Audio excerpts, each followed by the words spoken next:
Hey everyone, James Azar here with the CyberHub podcast for your daily practitioner brief. It is Wednesday, June 17th, 2020. I am outside of my normal environment for the next several weeks as I'm traveling, taking our CISO Talk podcast internationally to different countries, speaking with different minds, trying to bring different points of view to the cyber discussion beyond just what we do with our amazing CISO community stateside, as well as our practitioner brief. And so let's not waste any more time and get right into this. And here we go, folks. So your practitioner brief, you can get it at cyberhubpodcast.com. Sign up there, get the PDF directly in your inbox. We've got one major vulnerability to patch today, a few very, very interesting stories, stuff that we should all be paying attention to, stuff that we should be talking to our executive leadership on. The first one comes courtesy of Akamai and Amazon, who mitigated a massive DDoS attack yesterday. And here's what we know: lasting for 2 hours and peaking at 385 million packets per second. The assault was the largest Akamai has ever seen in terms of PPS, and also stood out from the crowd because of its complexity.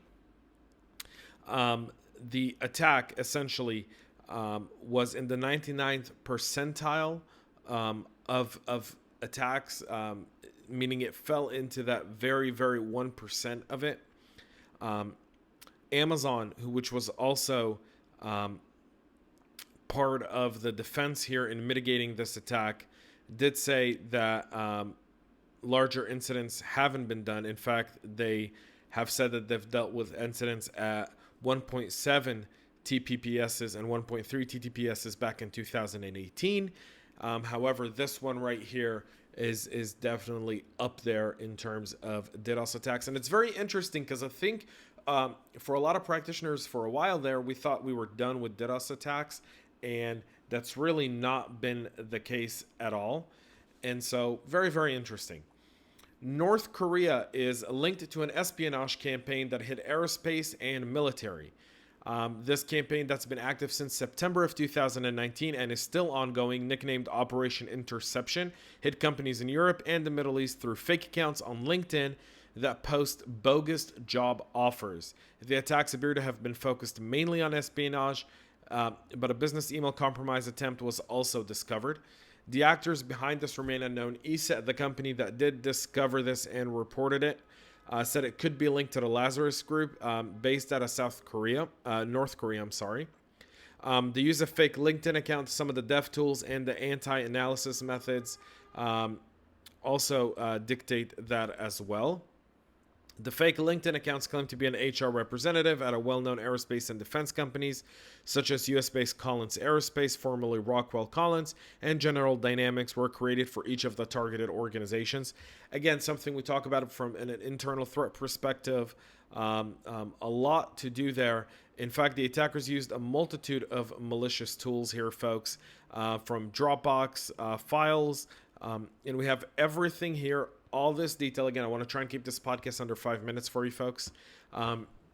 Everything's available on our PDF. Go to cyberhubpodcast.com and register there. Get this PDF. You can actually see the PDF on our website as well. I know thousands of people do that each and every single day. VLC Media Player 3.0.11 fixes severe remote code execution flaws. So Videoland has released the VLC Media Player version. It's now available for Windows, Mac, and Linux. In addition to bug fixes and improvements, this release also fixes a security vulnerability that could also allow attackers to remotely execute commands or crash VLC on vulnerable computers. This specific vulnerability is tracked as CVE 2020-13428 and is a buffer overflow to VLC's H26X packet sizer. And so the link to the update is available in our PDF. Again, cyberhubpodcast.com. That's it for our practitioner brief here today. I'll be on the road for the next several weeks bringing you our CISO Talk podcast channel. So if you haven't subscribed to that podcast, please do so now. And until next time, folks, this is James Azar telling you all to please, until tomorrow, we'll be back with more tomorrow. But until then, folks, stay cyber safe.